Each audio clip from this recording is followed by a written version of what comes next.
Good morning, everyone. I'm sorry. There's a tradition around where I come from, the state of Delaware. When there's a governor in the room, you got to stand up. And your governor's here, and I wanted to say hi to him. So thank you, Governor, for being here. It's a wonderful Thanksgiving tradition here at the White House.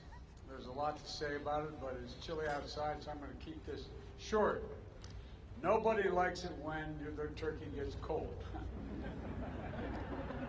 I don't know if they're mad at it or not. But at any rate, I want to thank Ronnie Parker, chairman of the National Turkey Federation, and his family from Monroe, North Carolina. And Ronnie's got 44 years in the turkey business, and he also is the grower of our honored guest today.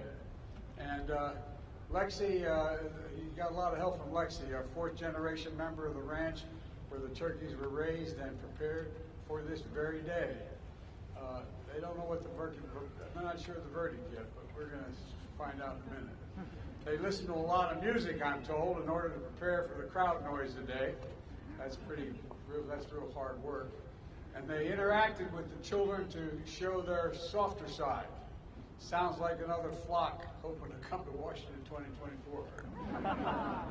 But look, we're joined by another special guest, and that is for what is the largest national turkey presentation ever held at the White House.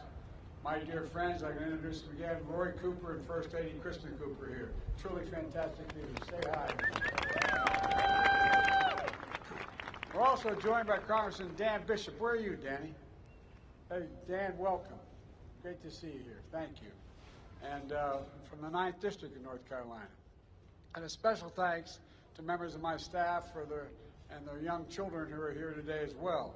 Matter of fact, if you look, you see that dog up in the balcony there? That's my dog, Commander. I was worried if he came down here with all, he just did nothing but kiss you and lick you. They go after the turkeys, so I kept him up there.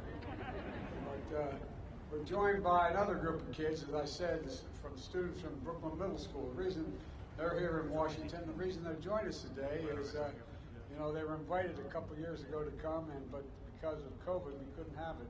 So I'm glad you guys came this year. Thank you very, very much for coming. And we're also joined by students from the 4-H programs of Virginia and Maryland, and the folks from the National Future Farmers of America. I want to thank them for being here as well. But before I gobble up too much time, I didn't mean to get started, man. Don't start. Well, that's my grandson, Bo, up there, my granddaughter. Don't let him jump.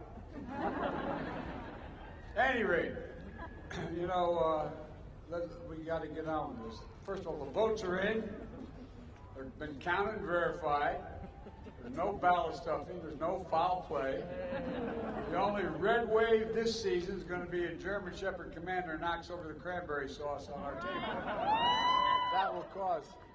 They are big turkeys, aren't they? My fellow Americans, please welcome the 2022 National Thanksgiving Turkeys, Chocolate and Chip.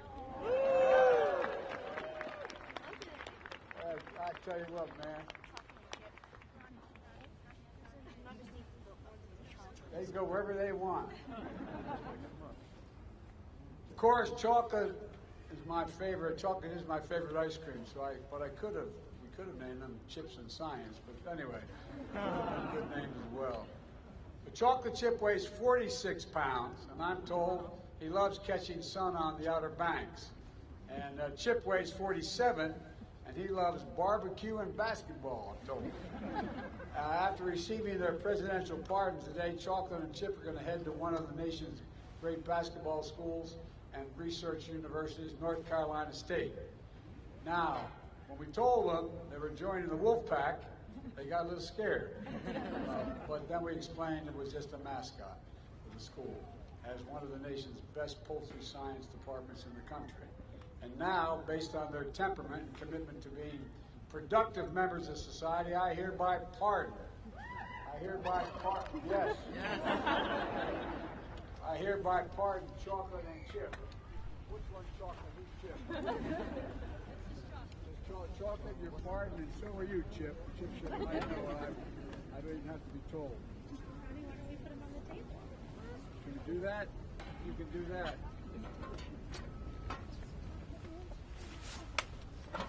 big bird, man. We have more chickens than anybody in the nation in Delaware. We don't have turkeys.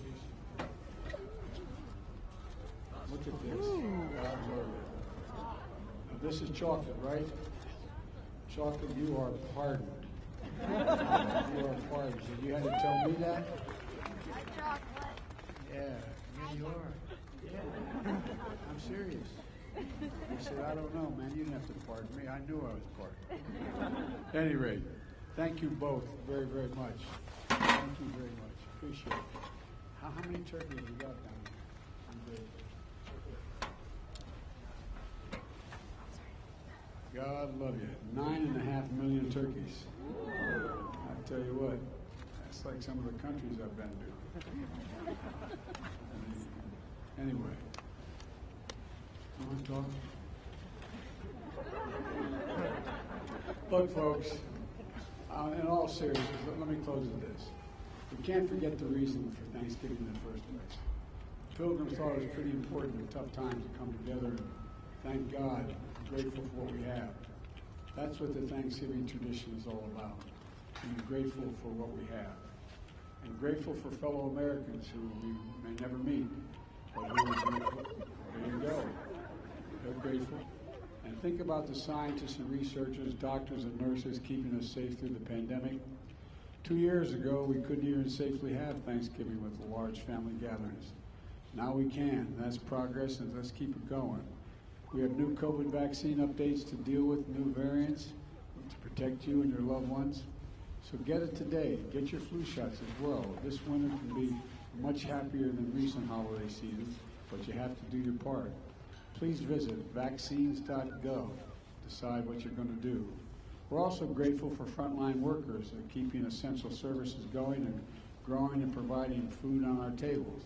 We're grateful for our faith leaders and their counsel and comfort and support. Later today, Jill and I are going to be flying down to North Carolina, to Cherry Point, North Carolina, for a Friendsgiving, where we'll be serving Thanksgiving dinner to the troops and military families to demonstrate our gratitude for their service and sacrifice. And so many of those families are missing someone at their table today, like our family. So many military folks that we have lost. And so it's just really important to keep them in our hearts, those who've lost so much and those who are going to have an empty seat at their table this Thanksgiving. This is a special time, and it's the greatest nation on earth, so let's be grateful.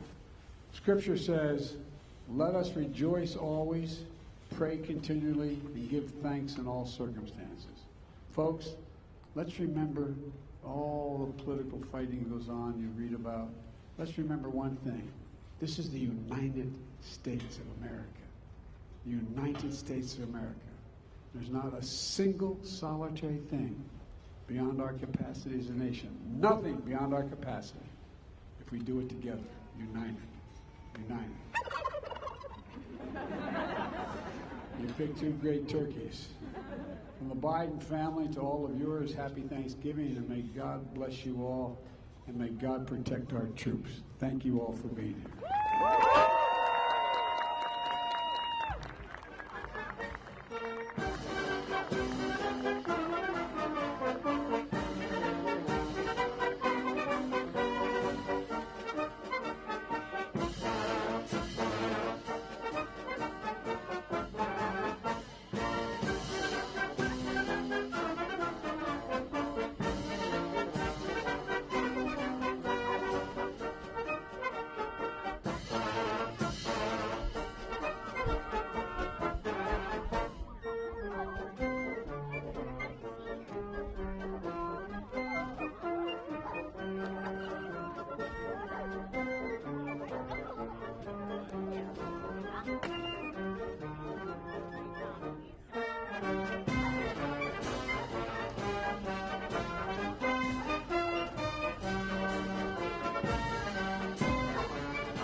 Sir, your reaction to the appointment of a special counsel?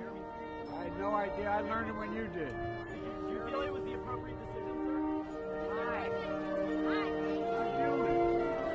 What's your name?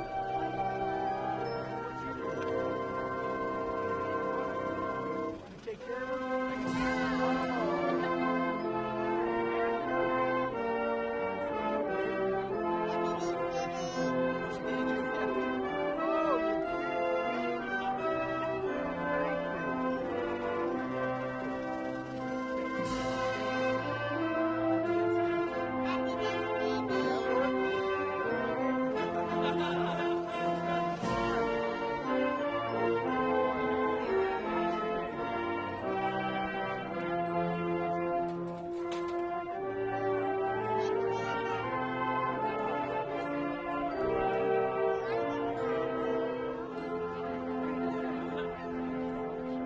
There's a buddy you don't even know him, huh? Good guy, I can tell you. How are you? Good to see you. President Roy, happy belated birthday. Nice to meet you, Mr. President. Mr. President, I'm State Senator Marika Coleman from Alabama. I met with Judge Jones in Oh, you Alabama. did meet me. I did. I got a great picture of us in my office. Oh, darn. You hadn't gotten in trouble, had you? We have not, but I want to get a selfie right now.